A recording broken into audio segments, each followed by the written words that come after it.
happy Black History Month. Prayers for all of our people on a variety of levels, particularly our folks that had to deal with those terrible airplane crashes, both in Washington, D.C. and my hometown of Philadelphia. We're going to talk about how this Super Bowl is really, kind of uplifting our spirits with some of our Eagle super fans in a second. And please subscribe to Bomba Live on YouTube, as well as provide us comments. Your comments are good on screen. And if you give us the best, most insightful comment about this incredible Super Bowl rematch, 259, you will get a free drink and appetizer at the Bomba Live Super Bowl watch party. If Elbert could put it on the screen, which is happening at the Fox Chase Tavern on Ron Street in Philadelphia during Super Bowl Sunday. And we're gonna have the promoter of that, Yaya Barroso, on in a second. But let's get the party started, the conversation going. There you go, our place, the official Bomba Live Super Bowl watch party there at 427 Ron Street, Fox Chase Tavern. It's already $1 off beers at game time, but if you give us the most provocative comment in the YouTube comment feed, you will get a free drink at our Super Bowl party at Fox Chase Tavern in Philly. And Yaya will be on in a second, talk more about that. But let's get a brother I got a lot of respect for, our national commentator, going to kind of give us an objective perspective, because obviously I'm not projecting. I'm Bird Gang 100% about this, and we'll bring on our super fans from their respective teams in a second. Up and coming, very knowledgeable brother on sports, my go-to for all things sports, including the mandatory KO podcast for combat sports. You got to check out my man. But right now we're talking about el fútbol americano. My main man, Bryan Fonseca. What's up, Bryan? What's up? Happy to be back. How you doing? It's good to see you, brother. Good to see you. Well, as I was teasing you before we taped, maybe at the end you'll give us your take on. There's one or two NBA things I got to get your take on at the end of the show. Yeah.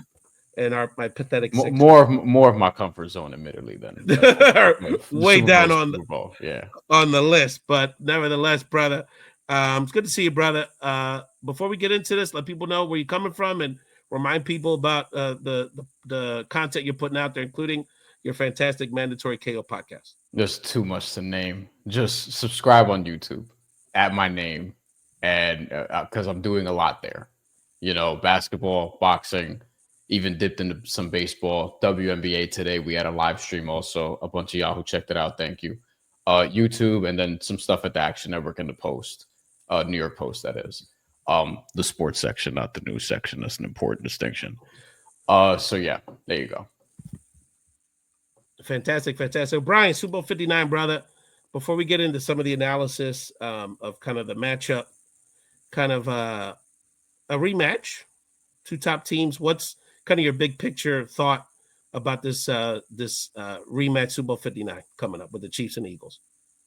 I mean, whether or not the Chiefs are going to get this done, they appear inevitable. And the thing that's kind of annoying is that they just win every single close game and game period. And they're doing it in a way that's frustrating to watch just as a consumer, because they're not the high-flying offense that you would think they would be with Andy Reid, with Patrick Mahomes, and even with some of their receivers. Travis Kelce's older. DeAndre Hopkins is older. Xavier Worthy is not somebody who is like at the prime of his career yet. He's a rookie, and he's out here making plays for them. Juju Smith-Schuster, etc. But they run this like almost old school power run offense. It feels like at times, you know what I mean? There are times where they open up the playbook or whatever, but the Chiefs could win a game with Patrick Mahomes not even touching well beyond 200 passing yards. And I don't think that's what people want to see, but ultimately it's getting it done, and it's making them hated, which I love, because I think that makes this more interesting, because then you have a lot of people just wanting to see them fall, including, I'm sure, a bunch of y'all in Philadelphia who are back in the Super Bowl after, I grew up and, Eagles had some great teams, but they would get to the NFC Championship game. And, Donovan McNabb, like as great as he was, just couldn't quite get the Super Bowl. And now you've had multiple teams get there. The Eagles got there before, but they finally won one recently. And now it's like, all right, could they actually double up in Super Bowls over the last few years? And in doing so, you would have taken down Tom Brady and Patrick Mahomes. So there's a lot of like interesting narrative stuff here for me. And there's what's so interesting about the NFL, well, just the playoffs in general, particularly NFL playoffs with these quarterbacks, is that this is where the histories get written, right? Because Mahomes is kind of on that trek towards Brady and GOAT status. And, Hurts, this takes Hurts, a win here takes him at a whole other level of conversation around his greatness, sort of where the Eagles now fit in the pantheon of top tier NFL franchises historically. So, Reed, I think his legacy is pretty set, but this particularly from the quarterbacks, there's a lot on the line here. And then Saquon, can Saquon as a running back lead, carry a team to the Super Bowl? That probably hasn't happened since like the Terrell Owens day, Terrell TD days, Terrell Davis days. So the legacy piece is really interesting. Yeah, now you got me thinking about, because I mean it's a pass heavy league now, but there was a time, for people who don't remember, and I barely remember this because I was super young at the time, but yeah, Terrell Davis was that dude in the Super Bowl.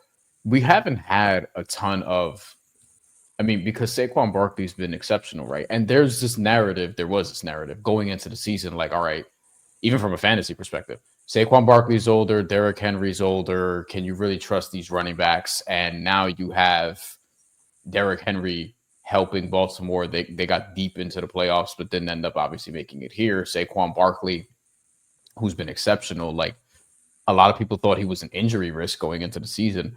And the one thing that pissed me off is they didn't end up going for the record, but I suppose it's for the greater good. But look, he got 2,000 yards this year. I don't think anyone projected that. I think there may have been some people who are optimistic about Saquon Barkley heading into the season. And granted, the Chiefs are a good run defense. That's another element of this. But Saquon Barkley is really, really having his best year now, which, to put more salt on the wound, if you're a Giants fan, which I'm not, I'm from New York, but I'm not a Giants fan. I'm not a Jets fan either. Like, it has to hurt if you're a Giants fan watching this also. That's the other piece of this.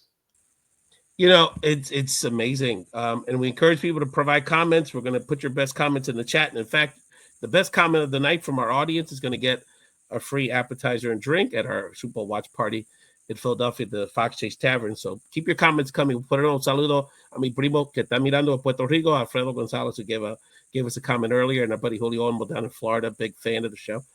So keep the comments coming. I follow the NFL as close as anybody. I guess it was the Giant thing. I didn't realize Saquon was as good. He's unbelievable. I mean, he's just incredible. And and then not just to come into a team that's got a great culture, a strong roster. I mean, Hurts is, what Hurts makes up with not being the best passer. He makes up with his leadership. I mean, you can't be a higher IQ guy in terms of leadership and all those other intangibles. And he's the leader of the team. And that's how much of not only a great player he is, but the kind of presence he's brought to the team. So Saquon has just been an incredible blessing. LB, let's bring in these super fans. Let's start with Orrie Hicks, my main man, my high school chum, Emmy Award-winning sports producer at Philly NBC. Orrie, what's up, my man? Hey, what's going on? What's going on, everybody? What's going on? How y'all doing? How y'all feeling? Orrie, the question is, how you feeling, brother? How we feel? Give these people out here around the country, Bird Gang. This is like a phenomenon. I mean, it's just, we can't. We'll talk about Gilly and all that later, but I mean, it's just we're living our best lives right now in Philly. We definitely are. Man, it's just as Doug Peterson had said a few years ago. He said this is the new norm. After we won that chip in 2017, he said this is the new norm, and this is how we feel. Like, it is now expected for us to get here. We were disappointed last year when we started 10-1 and fell apart, and we're like, hey, how did that happen? And we came back, re-up, and here we are back in it, a chance to get, another shot at that ring and going after that potential GOAT, Mahomes. So yeah, things are great here. Things are wonderful. Give me what you thinking about this game? I mean, we're going to bring on our Chiefs fan here in a second, but so what's the first, when you think about this game, how you feeling about it? What's your first analysis you want to share? I'm wondering which team is going to make the first mistake, because these teams have not made a mistake in the playoffs yet. And I'm wondering what happens if everybody plays clean, who's going to win that game. When we won in 2017, it was one of those high-scoring games. There was only one mistake. It was Brandon Graham sacking Tom Brady, and that sealed it. So I'm wondering if that's going to be the kind of game. Remember a few years ago, one little mistake by Jalen Hurts, and actually the play before stopped us from a first down because we was about to run all over them. He makes the mistake, he fumbles, Bolton picks it up, runs it back for 6, and that was the difference in the game. The Eagles defense only gave up 31 points, and Kansas City defense gave up 35 points. So that's what I'm thinking about. I'm wondering, will anybody make a mistake, or will this be a clean game all the way through, and who's going to make that crucial play? That's kind of where I'm at. These teams are so evenly matched. They're so great. And obviously, Kansas City, they're the potential dynasty, and or if you want to call them dynasty right now, that's fine. But I'm just wondering, as of right now, who is going to play a clean game? That's kind of what I'm thinking about. Pat Riley wants you to call him 3-Pete so he gets his check. Bryan, give us a sense of, from a national perspective, how people are thinking about Jalen Hurts going into this game. He got criticized. It's so funny because I feel bad for the guy sometimes because at the beginning of the season we said just do less. And as long as you don't turn over the ball, we'll win. He did less. He took a back seat in the offense. We stopped turning the ball over. Voila, we dominated. And then we criticize him for not throwing the ball over the place. He throws the ball over the place last week, 2 weeks ago. He was fantastic. But there's still questions. And by the way, he made that one mistake in the Super Bowl 2 years ago. It wasn't for that. He was fantastic. So how you feeling, Bryan? And what do you think what's the sense of the national crowd thinking about this quarterback matchup? Neither guy has thrown an interception since mid-November, which is crazy to think about. So to the point of who's going to make the first mistake, I mean, that's the first place I think about because these are both really good defenses and both guys who, and Mahomes has become this, even though he had the reputation of being a guy who's going to air it out a ton. And as we just outlined, like it's not to the level at which you would want. But look, Jalen Hurts and Patrick Mahomes, what makes them so special is they do make plays at the right time. That's why I feel like this is going to be somewhat of a chess match. That's why I feel like the line is sort of where it is. Like from a betting perspective, the Chiefs opened up -1.5 point favorites. Now they're slight underdogs, plus half a point, which I found very interesting. But a lot of people, like this Eagles team. We could talk more about that aspect of this as well. But it just has that feeling of these teams being so evenly matched. And both of them can do a lot defensively to make this I'm not sure this is going to be a game that has a ton of points. It wouldn't surprise me because the offenses are also very efficient. You have playmakers on both sides of the ball.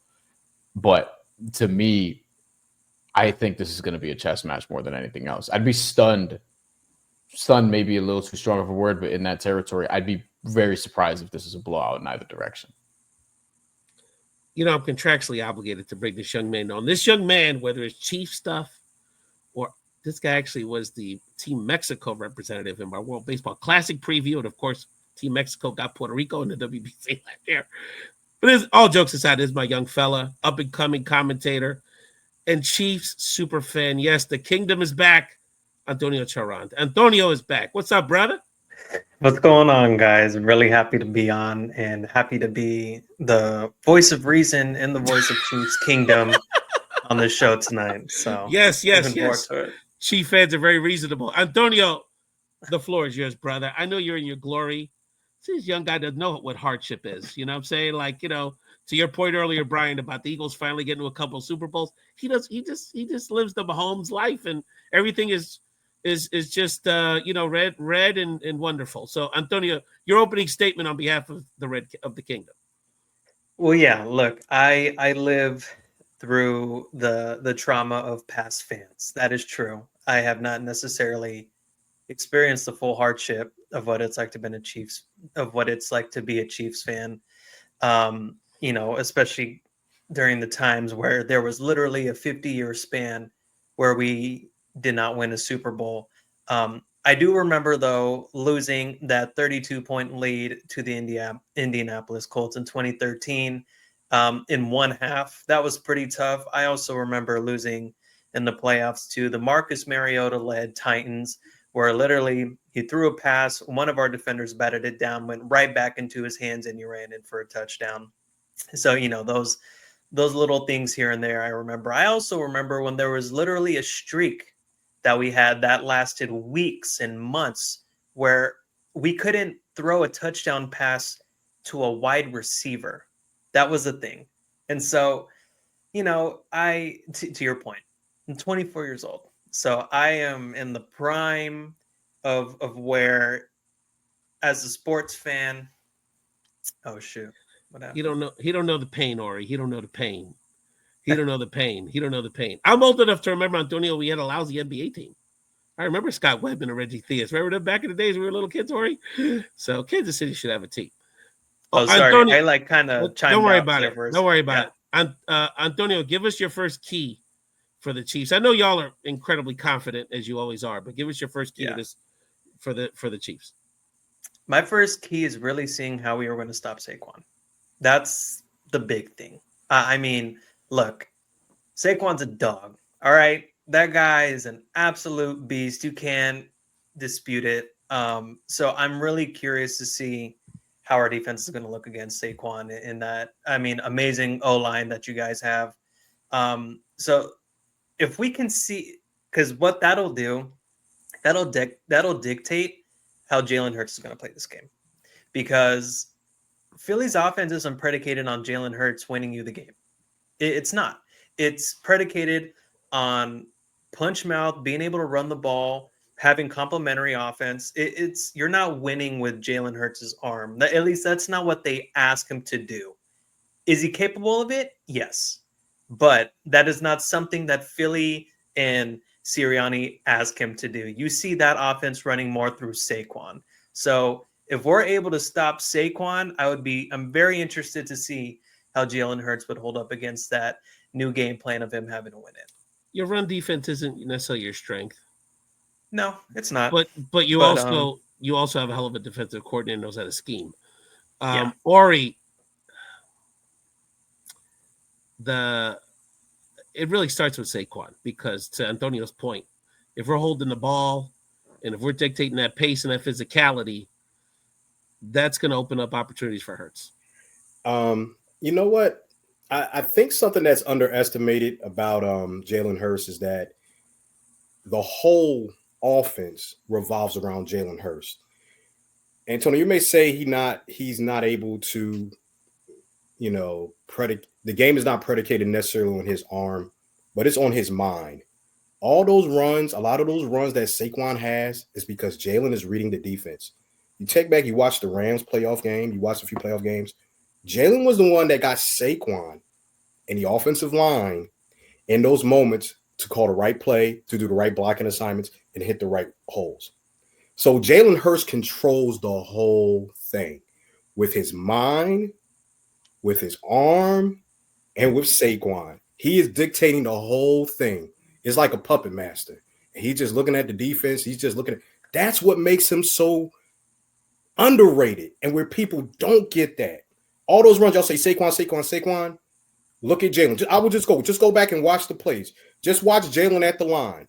Watch him do the checks with Saquon.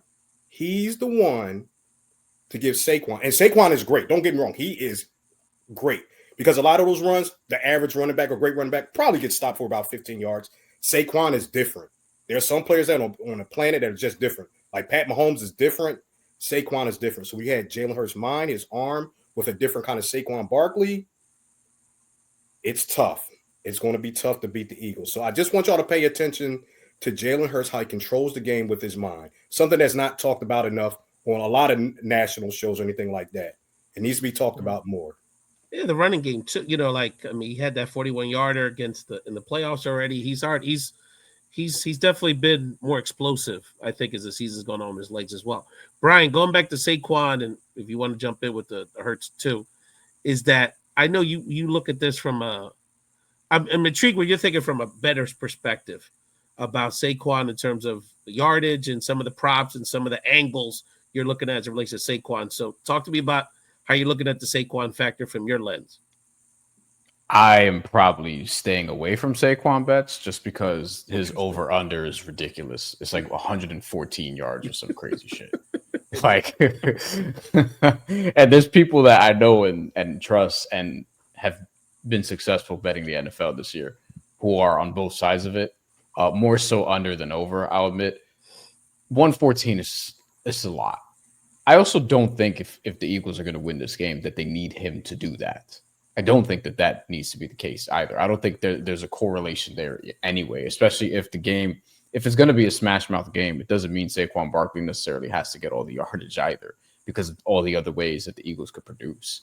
But there are other ways to sort of bet it, but Saquon yards is not one that I'm going to touch. Antonio, give me another Chiefs key for this game. I'm very curious to see how we're going to play Travis in this game. Look, the first game when we played against the Texans, he balled out. He had a touchdown, 8 or 9 receptions, 116 yards, something to that effect. And then you see how he played against the Bills, and he didn't have an explosive game at all. He had 2 or 3 receptions. I don't even know if he had 20 yards, but he was effective in other ways, especially when it came to run blocking and things of that nature. And so it really does depend on however we want to play this Philly team, because where Travis lacks in production, that's where all of the other receivers start to get some love. I mean, Hollywood Brown, he came out. Juju Smith-Schuster. I mean, this is a guy that seems to really come through for us in the best time. So it's a great problem to have, and then D-Hop he wasn't as involved in that Bills game, but he's a guy that can get hot when you need him to, when more balls are coming his way. So I think and I think that's strictly going to be in the game plan. No shade towards the Philly defense, who is outstanding, but I think Travis's participation in this game is going to be predicated on the game plan, not necessarily because Philly takes him out of it. Orrie, what concerns me about Kelce is one of the things when you're watching him play these games is he always seems open in the middle of some zone somewhere. And you always wonder, like, he's the main guy. Why are you not double teaming this guy? Vancio tends to play zone in these situations. We do have Zach Bond there, but he's got to pay attention to my man scrambling. And late in these games, I'm actually more worried about. I get worried about Mahomes scrambling, and then finding miraculously Kelce somewhere in the middle of nowhere by himself. So how do you think the Eagles are going to handle this Kelce factor? Because he's not going to make those huge plays, but those critical third downs at the end of the game, that's when he kills you. Yeah, absolutely. He's, Hall of Famer, one of the greatest tight ends ever. And from my understanding, like he does weird stuff. Like he'll completely break off a route and Pat will find him. So how can you defend that when he's just ad-libbing and doing stuff, but him and Pat have that synergy? So, it's not like they don't have experience, right? They played them before in the Super Bowl. We beat them last year. We had a great punch out, which we've been doing a lot. We had a big fumble against us last year in Kansas City, and the Eagles did win that game in Kansas City in Chief Kingdom. Monday Night Football, I remember. Monday Night Football, correct. So I think that they, you can only defend him as best as you can. You just can't let him kill you. You know what I mean? You got to get him off the field when you can, and you got to make those other receivers beat you. You know what I mean? Okay, I'm going to put it on Worth. I'm going to put it on young guys. D-Hop, this is a big time for you. This is your first time. Does D-Hop get a little nervous? Maybe you try to take him out of the game. We got CJ, Garner down there. We got Zach. We got, Blankenship. So we got some players. We got some. And one thing about the Eagles this time, Ray, we are a great tackling team. Yeah. We are much better at tackling. Yeah. So I think that is a big difference, even better than the 2022 team, which was really good at getting sacks. But this team right here is really good at tackles, really good at forcing turnovers, and going to make Kansas City matriculate and earn their way down the field. Now, of course, they can do that because they have Pat Mahomes, but it's going to be a very interesting chess match of, does Kansas City have that discipline, especially if the Eagles get up, especially if the Eagles are able to control the clock, especially if the Eagles are able to have the time of possession. Does Kansas City panic a little bit?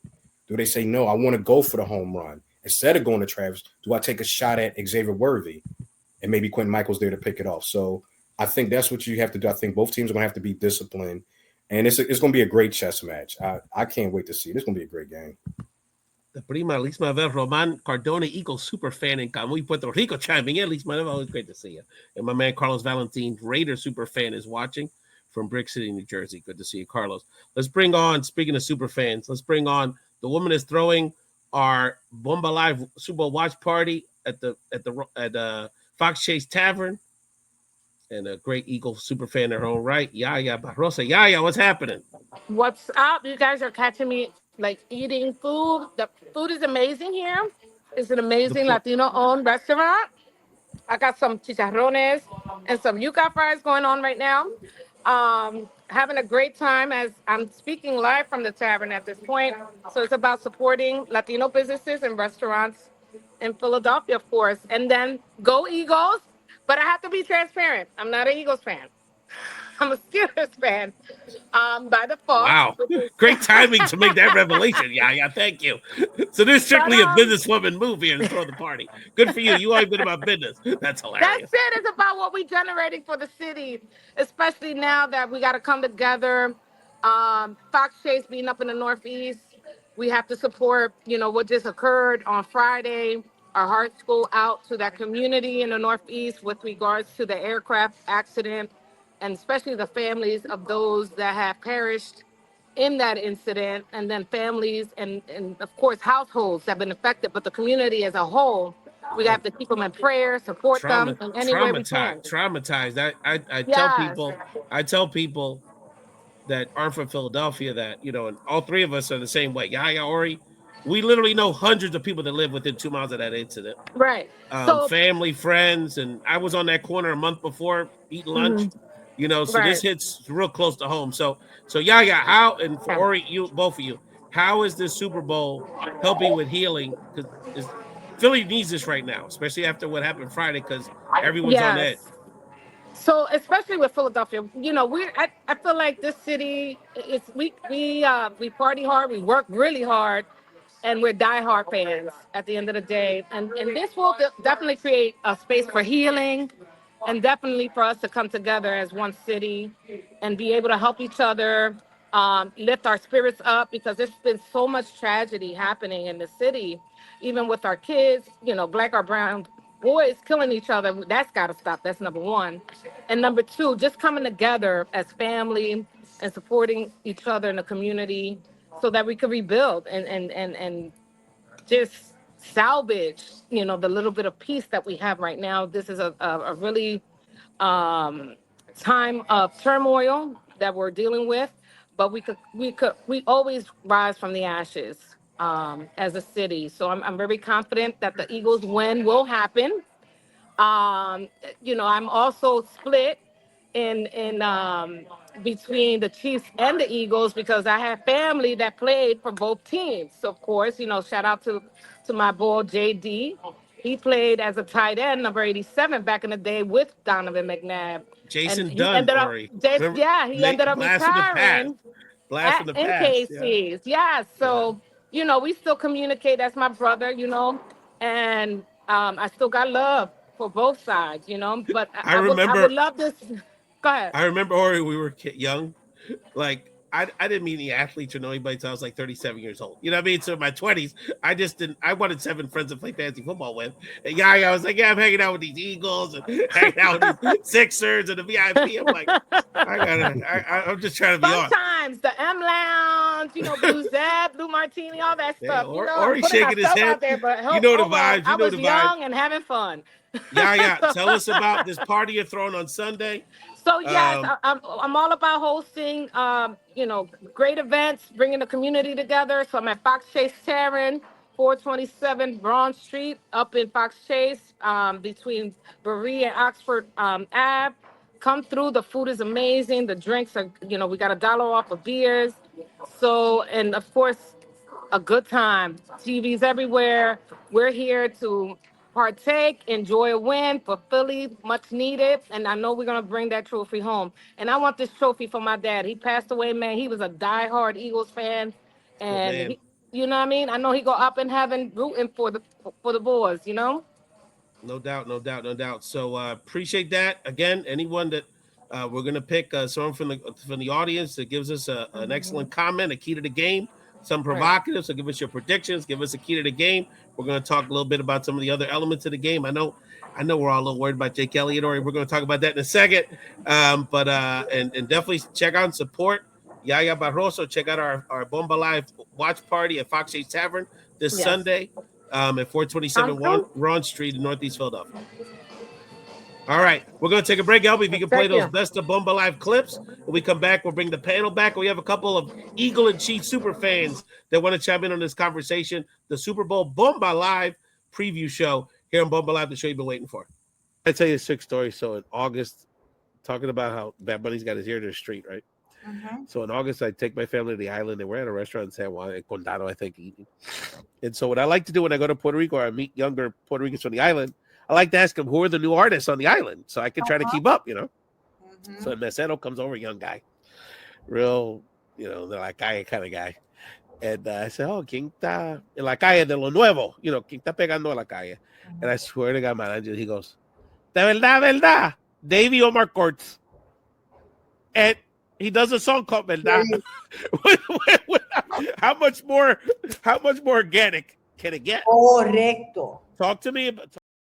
But that song in itself had everyone on my timeline, in my circle, on the phone with me through text, like, yo, have you heard this song? Have you listened to it?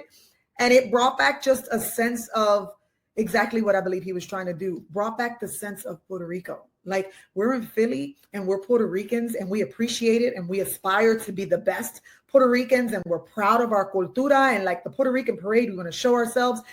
But it was like, this is our signal to the world that we matter so much more. Like, Puerto Ricans matter so much more, and our history is important. And those people who have gone before us, like my grandmother, God bless her, and all those other old school Puerto Ricans have left us with so many great memories of the island, of being Puerto Rican. That's where a lot of our like identity has come from. Welcome back. Welcome back to Bomba Live, the show you've been waiting for. Thank you so much for joining us. This is our Super Pro Preview Bomba edition. It's incredible that it's only been 2 years since this happened, and if people really know the Bomba Live community, I'm all Philly, but we got a lot of love for Kansas City. We got a lot of love out there. The Chaurand family, the Leo Prieto, many of our other great friends out in Cici Rojas, the one that owns both the Spanish language broadcast rights for the Chiefs and the Eagles, is a Kansas City Latina, a very good friend of ours as well. So we got a lot of love for this. Is all in good fun, and we have an opportunity here to have some great guests and commentators. Let's just bring Bryan Fonseca back on stage for a second. First of all, before we get into a couple of the gambling things and our other super fans, Bryan, from a Brooklyn, Puerto Rican perspective, this Bad Bunny thing's a phenomenon, brother. I know New York's a buzz. I mean, the sports angles, he even throws in the Soto thing into the lyrics. I mean, he's very timely. So any thoughts on the Bad Bunny piece, especially from the New York perspective? I've heard it 4 times already, I think. It's just that might be low for some other people. I'm sure I've spoken to some other people that have heard it like a bunch more. It's awesome. You know what I mean? Like I was talking to somebody about this recently, I forget, but he's just progressively gotten better as an artist. I remember when he first just popped off onto the scene, I was kind of like I wasn't sure where this was going to go. Like, is this going to be thing, yeah, you know what I mean? And progressively got away from that. The art sounds more expensive. It sounds more expensive. Like, they put more into the production. The samples will tell you that also. The flips are really good. Like, he's just on another level now compared to where he was, I would say, 6, 7, 8 years ago. Like, his sound has gotten a lot more refined, focused, and also he's become a really important social, political voice on top of all that. 100%. You know what I mean? Which is probably the most important thing. So maybe it took a while, but he kind of found his voice, which is good. You'd rather it be this way for an artist than a lot of other artists who come out with their best shit and then that's kind of it. They just fade to oblivion and we barely hear from them again because they spent all their life working on their debut album. When it's time to put out another one, they can't. Whereas he's gotten better and better, it feels like, with each project, especially these last 2. I feel like these last 2 are really a testament to his growth that he's had individually. We're going to talk a lot more in future episodes. I encourage people, if they're interested in the Bad Bunny, kind of the impact on our culture conversations, to check out the last few episodes we put out with Christina Vega and Marangeli Mejia Rabel, that you got a little tease of with the clips. On the sports side, it'll be interesting. He's had a big impact on our sports landscape from a Puerto Rican community. Kind of makes these references. Yeah. There's talks of him bringing a minor league or a lower league soccer team to the island.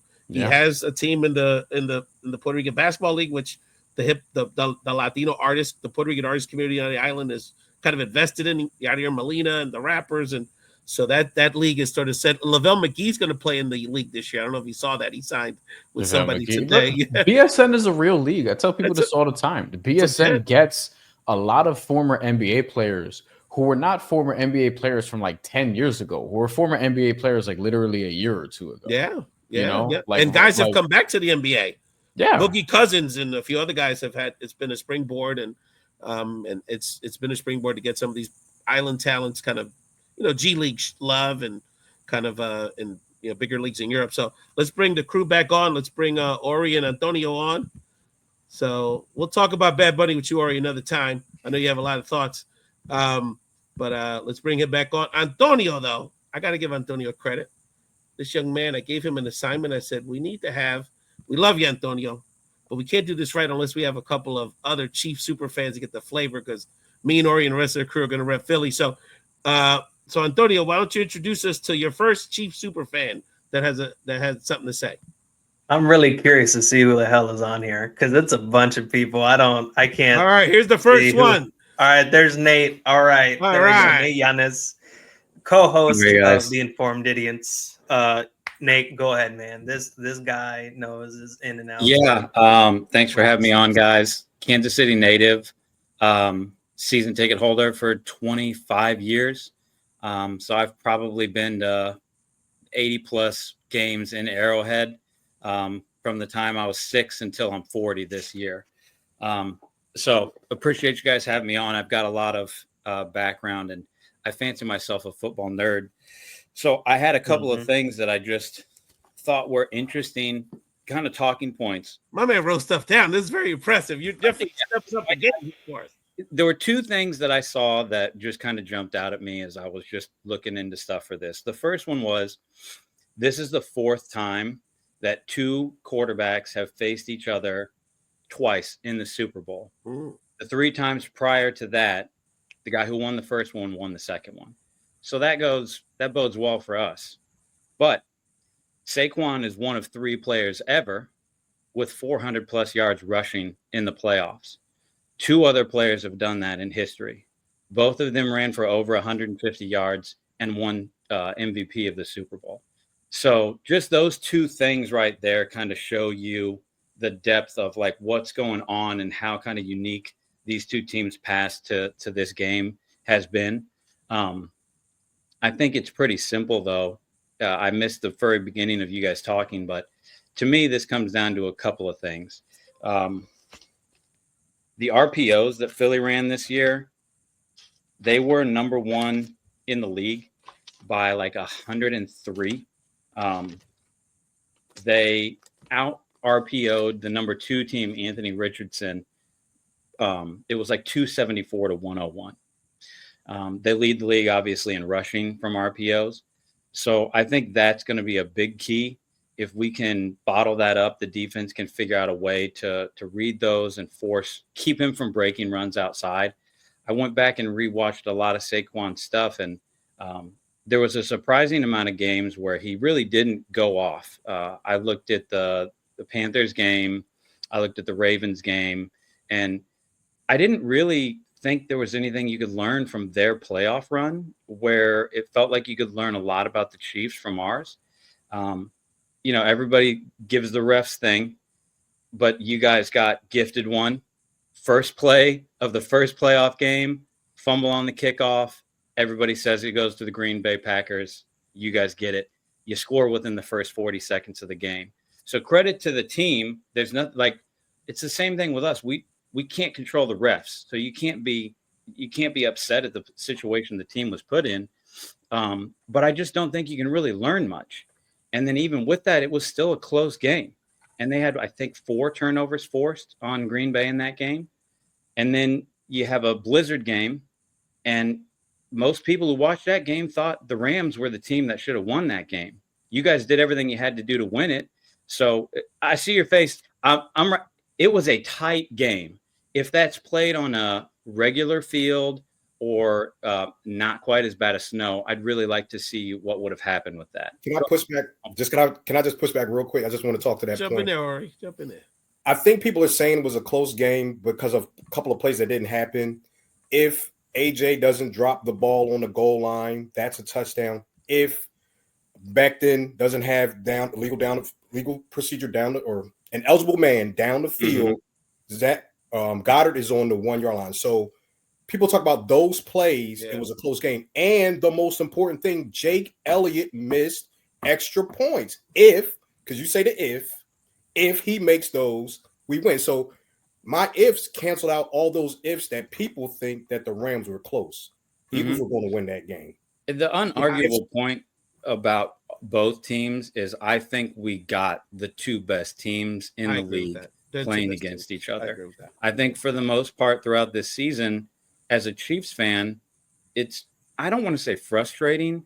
You never want to feel like a Patriots fan, but I get what it felt like to be a Patriots fan because I do think we have benefited from a couple of calls, but nowhere near the way that people are making it out to be.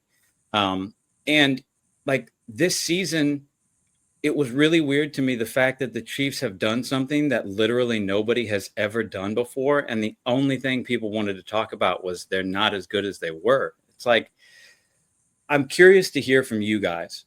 One of the feelings I have going into this game is we have been tested and tested and tested and tested and tested and tested. I could name 5 games this year that are arguably the toughest game we played. I'm interested to hear what you guys say. What do you think was the toughest game that Philly had to go through this year? Have they really faced like adversity in the way that the Chiefs have? I didn't watch them as close as I normally do, so I'm interested to hear what you guys feel about that. It's funny because I want to get a question to Bryan. It's funny because, well, I think that Rams game was probably where we got tested. I think that was the best team we played in the playoffs at this point, snow or not. But we tended to during the regular season kind of play down to the competition. So our tougher games were actually the lesser teams. I know that feeling. But the Bengals, the Rams, I think we played in the regular season. The Ravens, we spanked all of them. You know, so the Commanders the first time, which I think was a pretty good team. So I want to ask you this question, Bryan and Nate. I'm curious what you think about this. The perception of Philly is that we're clearly the best roster, but that, it's like the Mahomes Jordan factor. It's like, he may just be able to pull it off and there's not much we can do about it. Bryan, is that how you see the matchup? And Nate, is that how Kansas City people see it? Because we believe we are the best overall team, but we respect the fact that it's a toss-up because of Mahomes and the coaching staff. And, look, let's be honest. In a 50-50 game, y'all, our perception is y'all going to get a call or two at some point. So do you see it? I want to see Bryan's thoughts, and then we'll go to you, Nate. I want to say, Bryan, take this one. Let me ask you this, Ray. If I could get you to remove the Eagles hat for a second. Yeah. Would you bet against Patrick Mahomes in a Super Bowl? No. But that's our concern. That's kind of where I'm at. Like, I feel like if I'm looking at this game, and there are a lot of things that tell me the Eagles should win. Yeah. A lot of things that tell me the Eagles should win. You mentioned Saquon earlier. The roster, just in terms of the overall roster. I think the trenches also. Yeah. Like there are a lot of different things where I'm like, but I look at the Chiefs and I'm like, Mahomes, Andy Reid, does it matter? They always get it done, even though it looks like shit. A lot of times, does it matter? Doesn't matter. Doesn't matter whether you win by an inch or a mile. Winning's winning. Andy Reid slashed the coaching because Spagnuolo. Right, and you're again the defensive coordinators. I'm seeing this line move towards Philly. This went from -1.5 to now Philly is favored by 0.5 point, and I'm looking at that and I'm like, that ain't sharp money. You know what I mean? Like, there's just a lot of people saying like, oh, this is going to be the time that the Chiefs get got, and maybe it is, but this is one of those situations where they win enough to where it's like, all right, I'm probably going to be okay with being late to this party. If Chiefs lose, they lose. But I'm not going to be the one that's like, yo, they're definitively going to lose this game, even though I think the Eagles are great. I thought the Eagles could have beat the Lions if they played each other. And that definitely was going to be the case, given what we saw, what was left of the Lions in the playoffs. Especially later in the season. Pour one out for the Lions. I kind of feel bad, to be honest with you. Talk about a fan base that can use a break. Orrie, what do you think about Nate's bringing some good points? There's no doubt about it. So give me some reaction to Nate's analysis here. First of all, Nate had the line of the day, and then I'm saying this because of what I do professionally. I work in in news. Nate said, "I know what it's like to feel like a Patriots fan." Wow, wow! And he said it in a way where it wasn't like feeling good. It was kind of like, man, like wow, I know what it's like to be a Patriots fan, and he's taking that like with such ease, not with like. Right? Can you imagine what it would be like for us to feel like a Patriots fan, a Celtic fan, a Yankee fan, where we've been on the brink of dynasties? No. Philadelphia has had we may feel like that next week.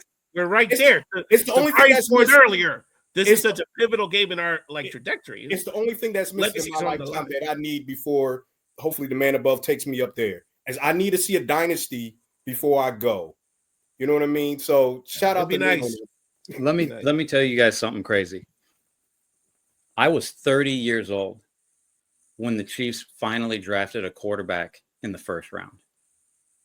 It was 30 years of Chiefs fandom before my team drafted a quarterback in the first round. See, shit like this is why I'm not a Jet fan anymore. I watched Marcus Mariota get a ball batted back to him and catch it and run it in for a touchdown. I watched Andrew Luck get a fumble and grab it and dive into the end zone. Was a good Chiefs quarterback. I watched Jamal Charles blow his ACL out in a. Wait a minute, you had Joe Montana. You had Joe. Joe was good. We had Magic Joe. I was in the building for those. Better than Aaron Rodgers. So as an old you gave multiple running backs CTE also, like 400 carry seasons. So Elvis Gerback. The original thing that you had asked was, it's kind of. The narrative is kind of Mahomes versus the better roster. I don't necessarily disagree with that, but I don't think I agree as much as most people may. Like, it's not so clear, cut and dry.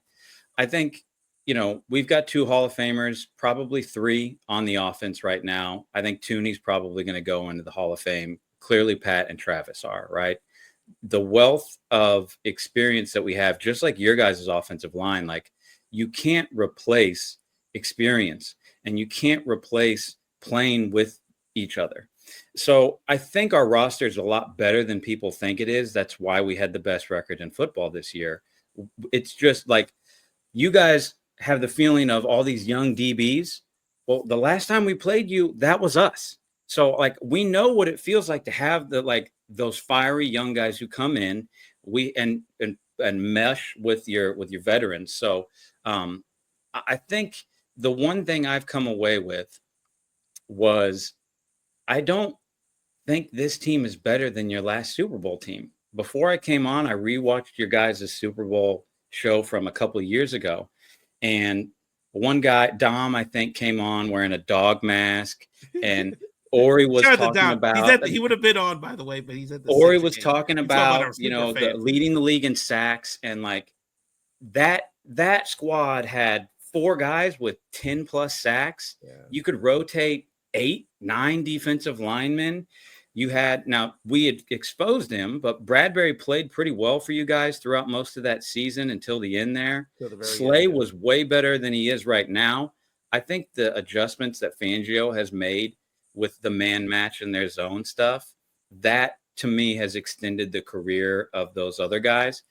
But how do you guys feel about the tight end matchup? Because in the Ravens game, both their tight ends combined for like 120 yards receiving. Each one had a touchdown. Where are you guys feeling on that? Because to me, that's one of the pieces I'm thinking about is, are we going to match you guys in nickel? Because Shamari Connor, the nickel corner that we have, is, I believe, the best run-stopping corner in football this season from the nickel position. But our three linebacker, our base defense is one of the scariest formations that we put on the field. Leo Chenal is a Swiss Army knife. Orrie, it's been interesting because I think a lot of I'll speak for myself. I think Dallas Goedert is like perpetually underutilized. I think he's a stud, and I know he gets hurt and stuff, but I think with another team, he'd probably be more of a Pro Bowl level guy production-wise, but we have so many studs. Talk to me about Dallas Goedert, Orrie, because to Nate's, he's been the best receiver we've had in the playoffs. He could really be the X factor this year. Yeah, absolutely, and that kind of also answers one of Nate's questions. Is it's one of those tough games. Who was their toughest game? Well, I was at the Baltimore game, and that game could have got out of hand. And the Eagles had one, that first touchdown drive. Dallas Goedert makes the catch, breaks the tackle, gets to the end zone, then it's on and popping.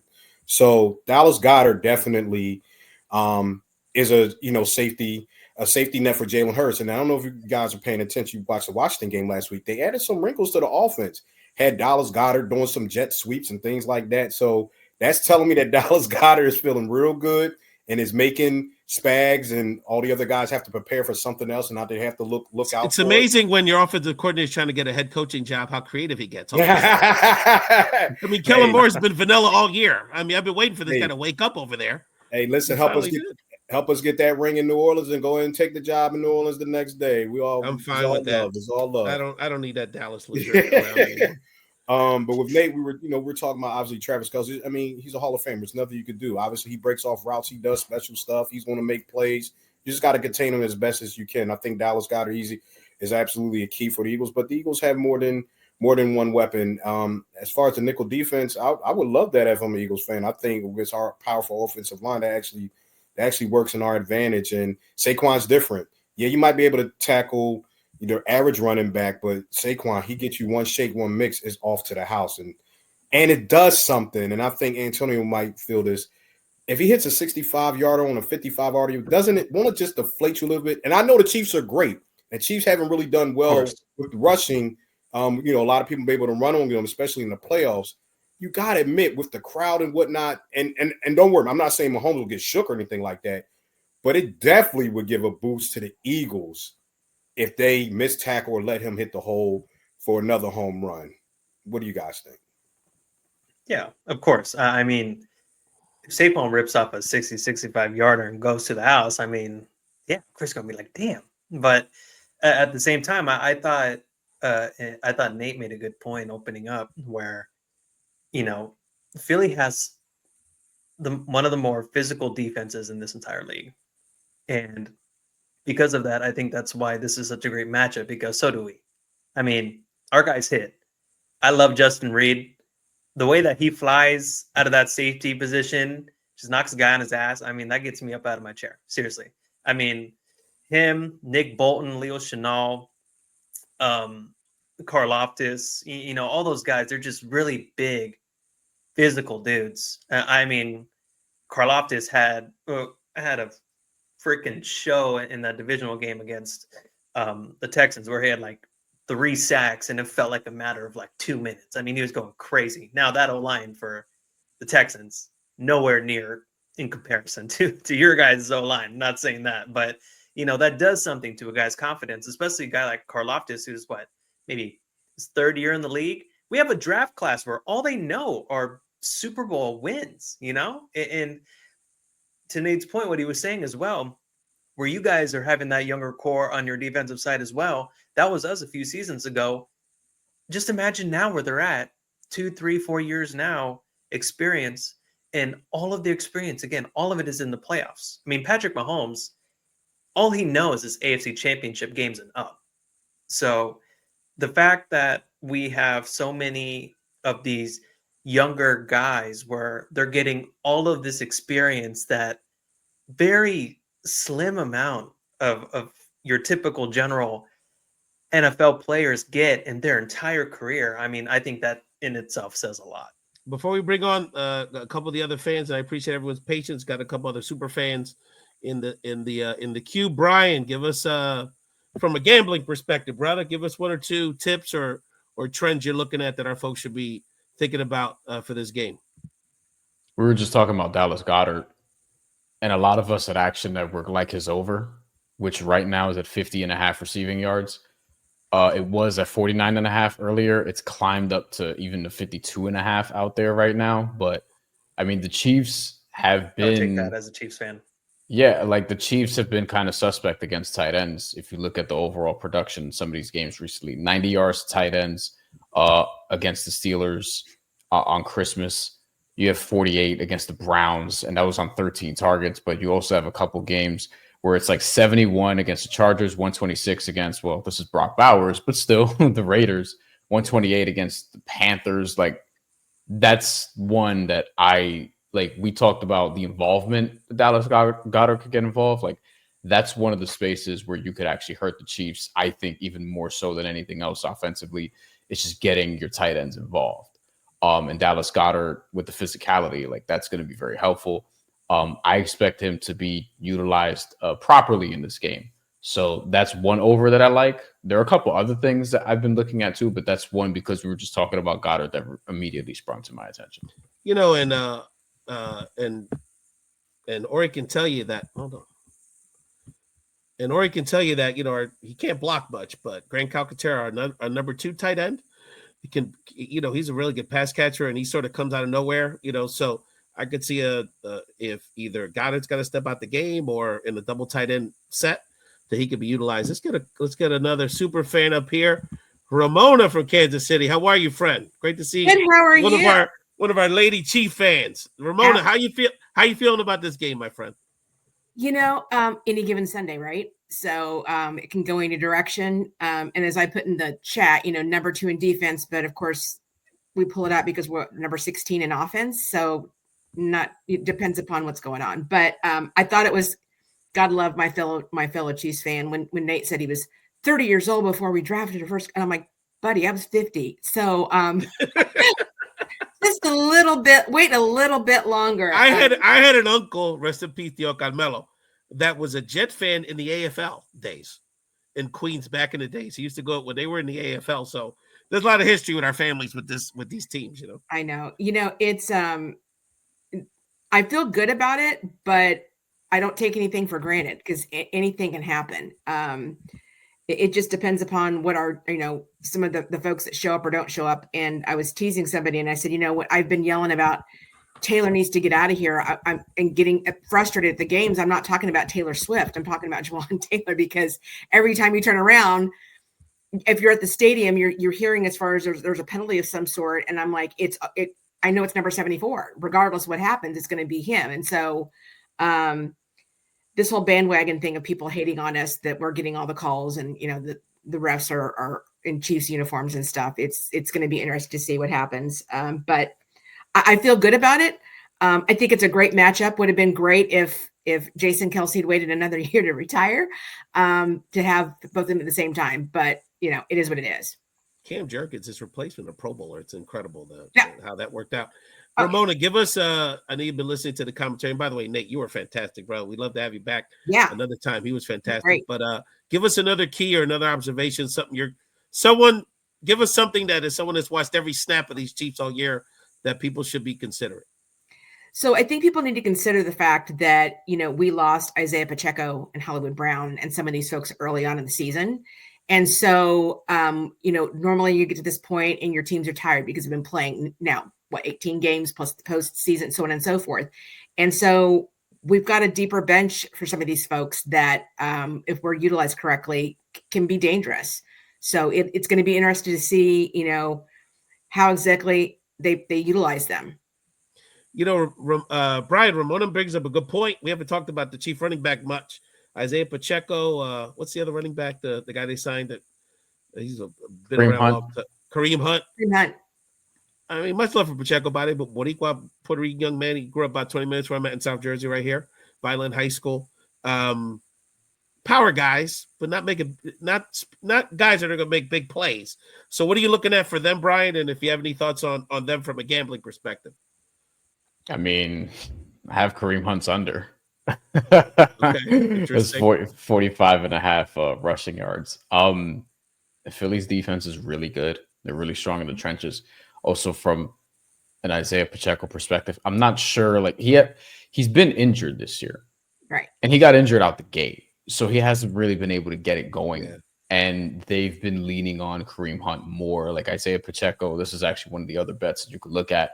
His over-under for carries is 5.5, and he's gotten exactly 5 in 2 straight games, and he hit 6 on Christmas against the Steelers. So it's a matter of, okay, I think the Chiefs are definitely going to try to get him involved, but if he doesn't have it, like if he has 9 yards through the first 3 carries, they're probably not going to go to him a ton more.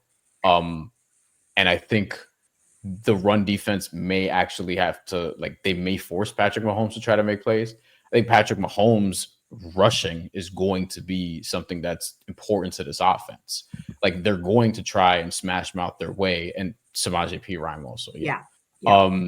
As somebody mentions in the comments. That's actually another bet. It's like you can bet on like 5 Chiefs players to have a carry in the game, and that's basically asking whether or not Perine gets one, because 4 other guys are going to get one. Xavier Worthy being one of them, also Mahomes, Isaiah Pacheco, and Kareem Hunt. So I think the Chiefs are going to get, hopefully, a little more creative with their offense, but I don't know what to expect from the running backs. I don't feel like it's going to be efficient. I feel like it might be just workhorse style.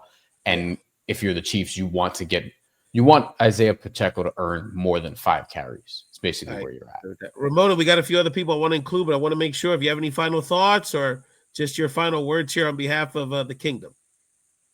Go Chiefs. Take down the birds. There you go. I love it, Ramona. Thank you so much. I so appreciate you. And we have a lot of love for our Kansas City community. So, Bryan, I got a special treat for you. Thank you, Ramona. I got a special treat for you, brother. We're going to take a break from the Chief fandom here for a second. We got a brother. This is my go-to Boricua football guy, former offensive lineman from Eastern Kentucky, the Louisville Slugger himself. My man, Ricky Santiago, coming in from the Louisville. What's up, brother? Ricky, have yourself on mute. Hello. Ricky.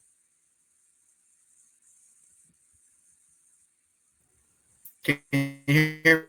Can we hear you now? What's up, man? How you feeling about this?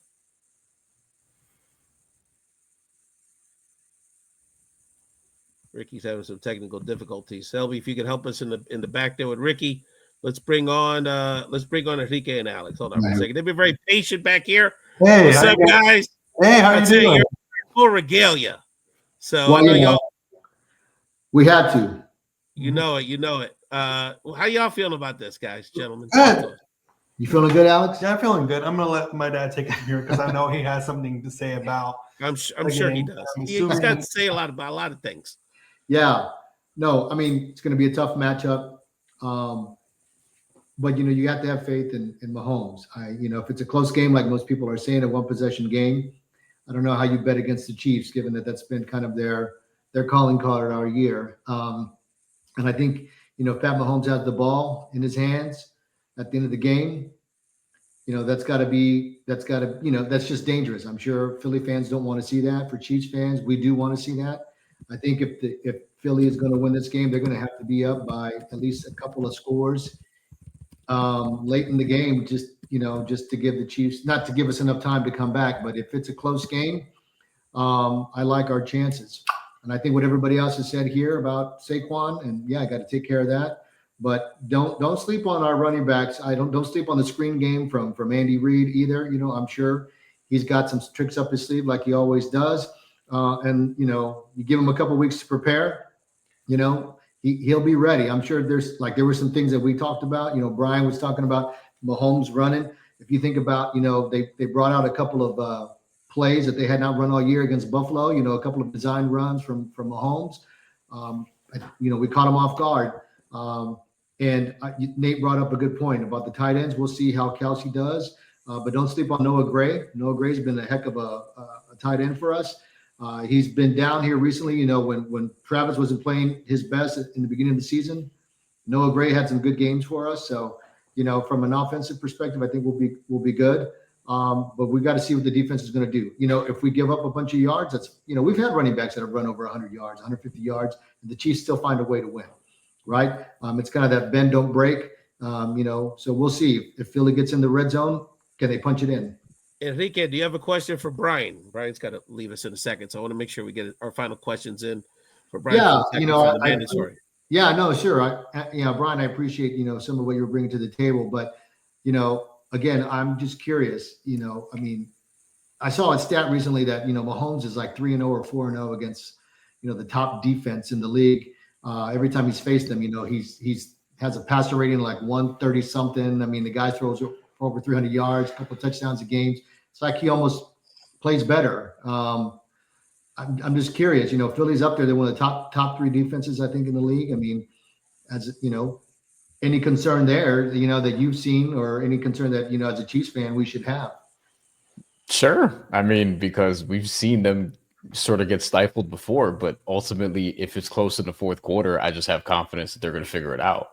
Like, that's what I just keep coming back to. It's like it can look however it looks in the third quarter, but I know two things: the Chiefs aren't going to get their ass whooped, and they're going to be in there late in the game.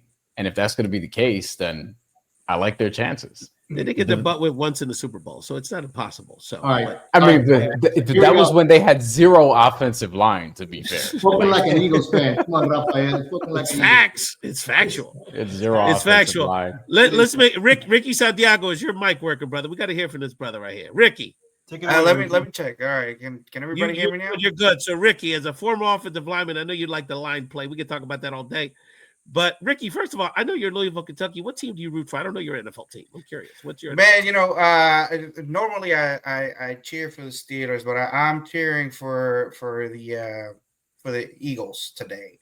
Okay. You know, we got a former guard in the offensive line for the Eagles. You know, Mekhi Becton, your starting offensive guard. He's from U of L, so he's out there representing. We got a Kentucky connection out there, but you know, I'm a diehard Cards fan, and as a former announcer, I gotta represent. Absolutely. What's your key to this game, brother? I know. Well, of course, the line play goes without saying. You're a former offensive lineman yourself. You know, I want to take it a little bit step further. I think it's going to be a definite challenge for the offensive line in the rushing game, because the Eagles are ahead of the Chiefs in every statistical category in defense except for rushing.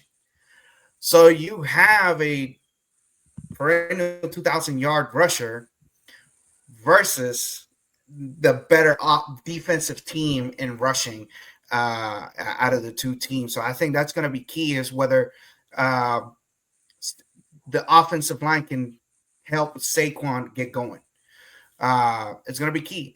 Are we going to see the 2,000-yarder Saquon Barkley because of the offensive line? I think it's going to be incredibly important, because that is the only statistical category where the Chiefs lead the Eagles defense.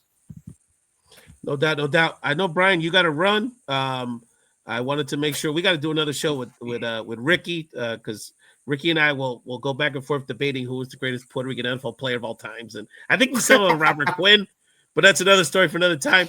Bryan, we're gonna wrap it up with the rest of the team in a second, but I know Bryan's on time. So, Bryan, just any other thoughts you wanted to share with the crew? We got to bring you back, brother. Talk about the boxing, the baseball seasons, the NBA stuff. That big trade, we could talk about the Luka Lakers stuff all day, right, Orrie? That's a whole other conversation. But just your final thoughts, Bryan, and then we'll bring everyone back to wrap it up. I have the Chiefs winning the game. That's where I'm at. Woo. I guess it's that simple. So we'll see. Sin miedo al guayo. Sin miedo al guayo. That's right. I already bet them at -1.5, and I bet them again at +0.5. Give me a final thought either on the box. We had a nice card. David Morrell, that was, and Benavidez. That was quite a card. Just any thoughts you have on any other sports topics, whether it's basketball, the boxing, and of course, let people know about the mandatory KO. TKO on social media. I think if I were a Dallas Mavericks fan, I would not be any longer. Is what I would say. Like I would literally. You can't do it anymore. And I actually think the team will be okay this year. Like they actually have a pretty good team on paper, but you have a franchise player who's 25 years old. I don't give a shit how fat he allegedly is. Like, you got to figure out a way to not trade him to the Lakers for no reason and not field any offers from anybody else. And you put him out on the market for just one team because y'all had dinner together or whatever the fuck. Like, that's stupid. I think what's really going on there is ownership was like, hey, get this guy out of here. Because we're about to ruin this organization. So, they didn't say it like that, but I mean, look at who Mark Cuban sold the team to. You know what I mean? Like, I don't think I don't think their best interest is in winning basketball games. Frankly, given the philosophical differences, I'll say that the Dallas ownership group has with Kyrie Irving, I would say it's surprising that they're even under the same umbrella right Yeah, then not feeling paying an immigrant $350 million. I hear where you're getting at here, Brian.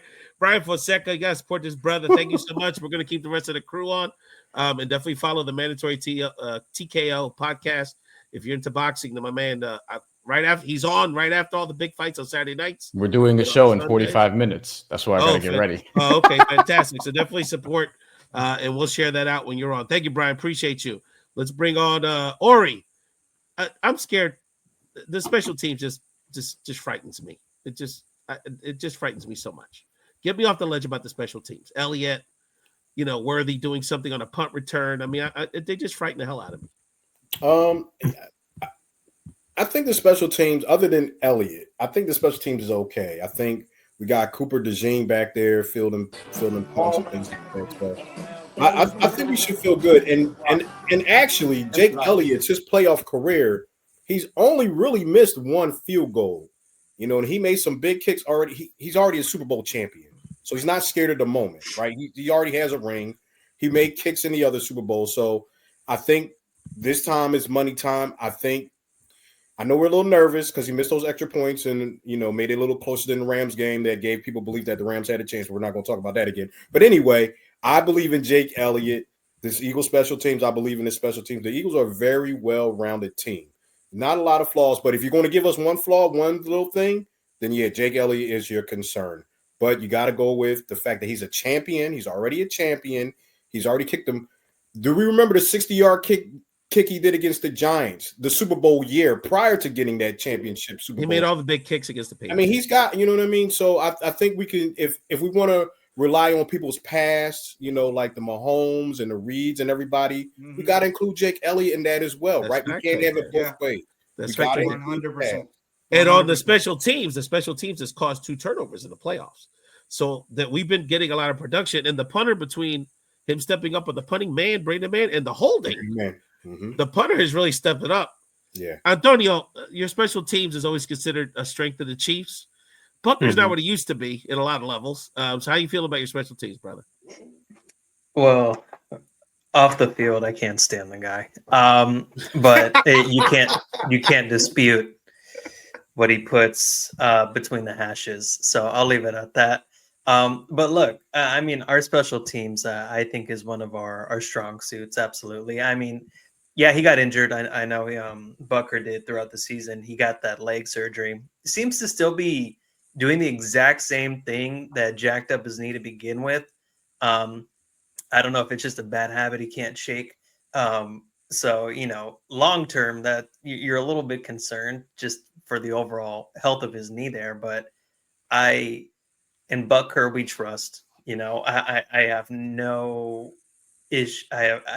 I have no quarrels with how he's been able to play this season, and I have full confidence that if it comes down to a Bucker kick, that his foot's going to put it through the upright. I really do. Ricky, give me another key to this game, brother, for your perspective. What else are you looking at? So like I mentioned, besides Kendrick's playlist at halftime, of course. Hey, listen, what? Look, I think we have seen Jalen Hurts throw a gem in the Super Bowl and lose, right? And I think that's going to be the second key.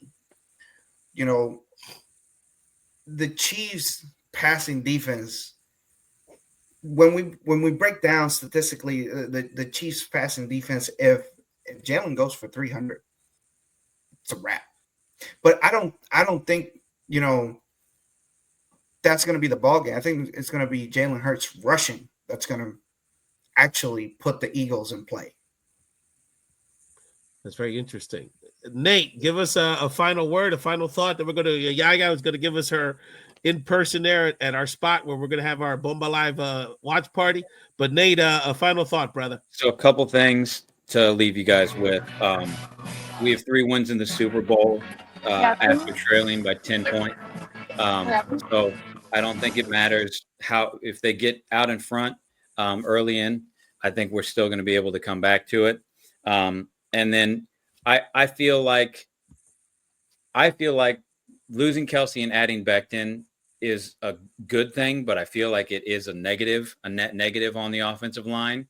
I feel like the line was better the last time we played them, and I feel like your guys' defense was better the last time we played you. Your defensive line might not be as good this time, but I think your secondary is. And then I have one stat that I'll leave you guys with. Much stronger. I'll leave you with this. The Eagles were better last time, as far as defense? Well, I mean, in terms of the Eagles with the line, sacks, he's right about the line and the sacks. The defensive line was trust me, the overall unit is much stronger, and our defensive coordinator is much better. Yeah, Fangio was a much better coordinator. But if you guys remember, they brought him in before the Super Bowl the last time we played you guys for 2 weeks. And don't get me wrong, it was a 3-point game. And the people are throwing the 8-0. Mahomes is 8-0 against Fangio around. But, there was a game where he was like 27 of 44. And, he's had, I think, 3 or 4 games of less than 300 yards passing against Fangio. So it's 2 really good. You mentioned this earlier. One of the main things I say, coaching effing matters. Coaching matters. Big time. When we get to this point of the season, the talent level of all the teams is about equal. What differs is who knows how to do what with them. I'll leave you guys with this. Patrick Mahomes' career completion percentage is 66.6%. Patrick Mahomes' percentage of going to the Super Bowl is 71.4%. Got to go with Mahomes. I tell you, we are definitely slaying the dragon. Let's hear from Yaya. I put you on mute, Yaya, because you're at the bar. But tell people about the party again and give us your final thoughts. It's a little loud here, so my prediction is going to be a tight game. So I'm sorry that I'm all up on the screen. So that's all right. That's all right. That's all right. But I will say it's going to be a 21-20 game. Eagles will take the trophy. She's going for the under. Yaya, remind people again about the party on Sunday night. Yes, come out, Fox Chase Tavern, 427 Ron Street, up in the Fox Chase area. We got $1 off beers, and of course, whoever answered, with the most appropriate comment will get a free appetizer and a free drink on Negro. Yeah, I'll review the social media comments after this and DM someone the prize. So definitely check out, support Yaya. She's gonna be coming back. She's a big part of the Bowl Bomba family. So thank you, Yaya. And thank you and Ramona for bringing some females. Unlike Harrison Butker, we encourage women to be a part of our to be front and center in our conversation, especially our Afro Latinas. This Black Heritage Month. You know what I'm saying? So like y'all are at the front of the, not just the table, the front and center of the table. So thank you for all you do, Yaya. And of course, Ramona was fantastic earlier as well. So we love having our female voices in football. Ricky, your final word, and I wish Bryan was, I know Louisville's got a big sports team. You got your college football, Yaya. We got to do something over at the Kentucky Derby. My man's got a whole thing going on over there. So give us your final thoughts from the Louisville perspective. All right, so obviously we're cheering for the offensive line. We're cheering on Becton. We're going to cheer for the Eagles today. All right, but any other given day is going to be Steelers. That's right? Steelers fans here. But my third key to the game is going to be time management. Big Red is incredible at time management. Can the Eagles take that time away from Patrick Mahomes? Patrick cannot do magic if he's sitting down. Well, that's the interesting part, right? Because he does time management without a big time traditional run game. Because the Chiefs are not making big. It's not like the Tyreek Hill days, or even when Travis was at his peak. They're dicking and dunking all the way down the field, but that's how they hold the ball. So to do it without time management, even Pacheco, a 2 years ago level guy, is going to be critical because Pacheco played really well against the Eagles 2 years ago. Time management, it's going to be key for the Eagles. Time management is going to be key for the Eagles. Big time. Antonio, your final thought, brother. I mean, obviously, give us a prediction. I think we know where you're leaning, but give us a prediction. Anything else you want to share, brother? I'm going to leave you guys with this stat. All right. Uh-oh. So I can't take credit for this. I saw this on the Only Weird Games podcast. It was on KC Sports Network on Twitter. Since 2001, there have been 125 drives in the playoffs. This includes game-winning drives, that is. So what does that mean? This means the drive started in either the fourth quarter or overtime. The drive ended with under a minute left in play, and the team started the drive either trailing by 7 or less. So, by one possession. Keep in mind, in these 125 drives, this included 56 different quarterbacks. 40% of those drives either tied the game or they took the lead. So 60% of those drives failed. To give you some reference, Tom Brady in those scenarios is 5-11. Patrick Mahomes is a perfect 7 for 7. So I'm just saying the narrative is that this is going to be a close game. If that's the case, I like our chances. I'm predicting a 26-23 ball game in favor of the Chiefs. Lower scores. Interesting. Yes. Lower Yes. scoring, Lower yes. scores. That's I mean, interesting. look, two great defenses from the past, from the last 2 years. I think that favors it was you a lower score. Yeah, it was 38-35 ball game last Super Bowl. I don't think it's going to be like this. I think it'll be great offenses going at it, great defenses going at it. Ricky, to your point, time management is going to be huge. And I think because of that, these offenses are going to want to milk that clock and stay on the field. So I think because of that, that's why I picked the lower scoring game. Antonio, we appreciate all you bring to it. And I really want to thank your super fans for their patience. Nate, we got to bring you back on, brother. You got a lot. You were hot tonight, brother. You were Anytime, man. Ramona was Anytime. fantastic. Your brother and Enrique, your dad, were fantastic. I'm sorry it was a little short for them, but we just had a lot of good people. But so I'm gonna let y'all go, and Ricky, I'm gonna let you go. Love you, brother. You're gonna come back soon because me and Yaya and Orrie got to end this on a Philly note. But we love you guys a lot. And, I get it. But we got Buy his show. Hurts got to go for 60 on the ground. I mean, Chief's got a lot of love on the show, brother. So we did. Ricky, I love you a lot, but hablamos ahorita, okay? But we gotta finish this right, LB. Thank you, Ray. Appreciate you, brother. You know how much. I gotta finish it with Orrie and Yaya because this is what I talk about. What we haven't talked about, what the Chiefs don't have on their side, is the Gilly the King factor. See, I'm old enough to remember when he was Gilly the Kid. So, LB, if you can bring up the video. If you can bring up the video, please. Hey, put us on screen, you please. know it's the official song for the Philadelphia Eagles. So it's only right, baby. Go. I go on and on. Can't understand how it lasts so long. I must have superpowers. That 225. So Orrie and Yaya. Oh shit. You get muted. Orrie and Yaya. What is this Gilly the Kid phenomenon? I mean, it's just giving this whole situation a lot of juice. Well, first of all, if y'all follow Gilly, y'all know Gilly's pretty much internet famous. Like, he's not new to this. So no, not at all. Especially with the sports, which is ironic. Yeah, especially with sports. He talks about after every Eagles game, after every Sixers game, and Rob just looking at the Sixers game against Dallas, 3-2-1, and the Sixers have won. They just beat Dallas. So I'm giving you a little play-by-play action right now. I appreciate that. On and on. There's another one. Hey, that's how we do Tyrese Maxey. Dallas is Listen, Dallas can't. So it's just, and so Gilly he has that passion, the passion of the Philadelphia fan, the person in the street, the ones that be talking crap with our boys and stuff, Ray, in the barbershop or wherever. And so he was able to leverage that with, obviously being world famous and things like that. And then going with the old school Bear Area song with Too Short, Blow the Whistle, and it just somehow catches. You know what I mean? Along with Candy too, old school as well, that a lot of the old heads are doing as well with the line dancing and whatnot. That's right. So it's kind of, and it kind of goes back a little bit to the start with the Meek Mill. When Meek Mill, obviously that was for a different reason because he was in jail and people felt about that. But his theme song, Nightmare, that was the anthem in 17. That was the anthem, and we was going crazy playing that. I'm still playing that. I was playing that the other day on 95 when I was passing the stadiums. No doubt. So, yeah. I'm sorry. No, go ahead. I was just going to say bringing the culture. Go ahead.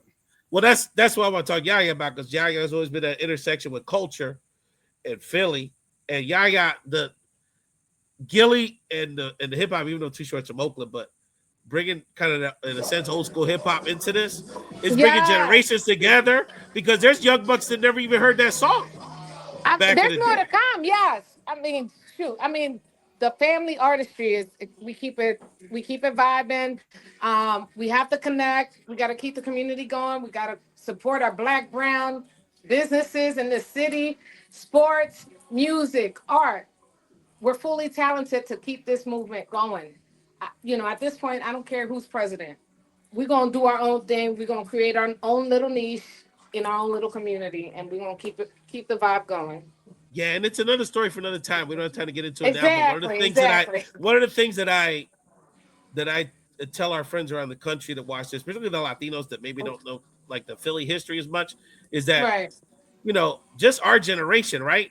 We grew up with like the Roots and like Kevin Hart and Kobe and Music Soul Child. Shout out to my brother. Like these people were. I'm not saying we were all friends with all these people, but Philly's not as big as it people think. Like we all kind of knew this was around. Jazzy Jeff, Petey, all of them. Petey, Tough Crew, major figures. I mean, Gilly Grizzalogan cat.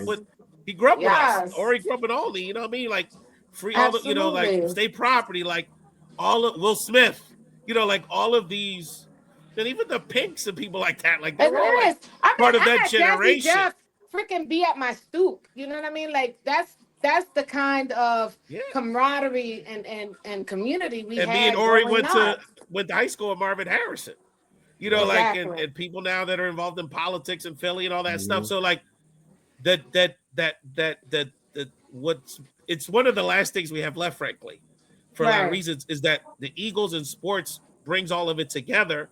Correct. And when you see those collaborations with Kevin Hart and Mike Trout and Bradley Cooper, they're all at the game, and the Sixers are like in the cut. Yabusele's just in the crowd watching the game. Like it brings us together, and I love how Philly, the artists come together with the fans, with the sports. So it's been a beautiful piece. So much love to Gilly and that family. Orrie, brother, you get the last word. Yeah. Oh man! First of all, I appreciate y'all. Appreciate the time. Shout out to all the Philly Eagles fans that's all over the country. Shout out to Morris Chestnuts Eagles fans. Like we got Eagles fans like all over the world, man. Like as if we needed another good-looking guy like that to distract our ladies. I mean, it's Jalen Hurts, and now it's Morris Chestnut. Right. No wonder they love this team. By the way, we didn't get into it. It's a good-looking bunch. Absolutely. The Eagles are a good-looking group of guys. I mean, that's another element to this. Right. So I'm gonna leave you with something that we really need. I told you earlier how I need this dynasty. I need a dynasty in my life before the good Lord take me. So here's something interesting about the Eagles, and I don't hear anybody ever talking about this. Something that I kind of just realized. You realize if the Eagles win this Super Bowl, everybody, the Eagles win this Super Bowl, that they will have won championships against the Vince Lombardi Packers, the Belichick Patriots, and the Andy Reid Chiefs. And what does that mean? Dynasty killers.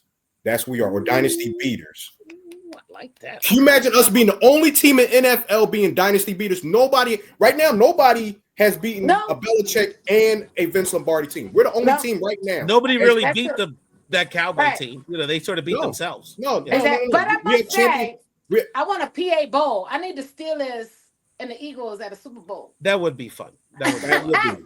I believe they should make the 17th game every year, the rivalry game. So every year, I think they should play Eagles Steelers at Penn State every year.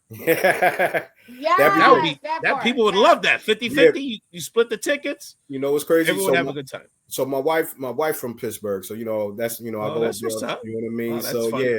So she was looking, actually it's funny. She was like, I found like little Steagles, old school Steagles shirt in green and whatnot. She said, so she might she's going to try to ship and hopefully have it for the Super Bowl. You know what I mean? To still play homage and loyalty to her West Side Pittsburgh team, whatnot. But, combination, the Steagles, represents us as well. Philly and Pittsburgh Eagles and Steelers getting together and whatnot. You know what I'm saying? So, yeah, that's my take, is that we have the opportunity to also make history and be that only team that took down Lombardi, Belichick, and Andy Reid and the Mahomes Chiefs. Hey, it's a big challenge. It's a big challenge. Phillies had their chance in 2009 with the Yankees with that whole situation too. So there's a lot on the line, and we're having a lot of fun. Orrie, my Roman Catholic brother, thank you, my friend. I know I've taken a lot of your time. We really appreciate it. Yaya, everyone's gonna go to Fox Chase Tavern on Sunday night and party with Yaya and her crew. Yeah, 6:30 watch party, Fox Chase Tavern right here, 427 Bond Street. We're gonna have support her. Turn up. I want to thank Bryan Fonseca, Ricky Santiago, our Louisville Slugger, who's still in the chat. After we turn it off, Ricky, we'll jump on and hang out. Our producer, Garcia, Antonio Chaurand, all the chief people, Nate, Ramona, Enrique, that whole crew. And I want to thank all of you guys. Everyone's been bringing on some fantastic comments, Give us your comments. Give us your predictions. Let's keep this positive energy going because we're going to need a familia. Thank you so much. And enjoy the game con Bomba. Bomba.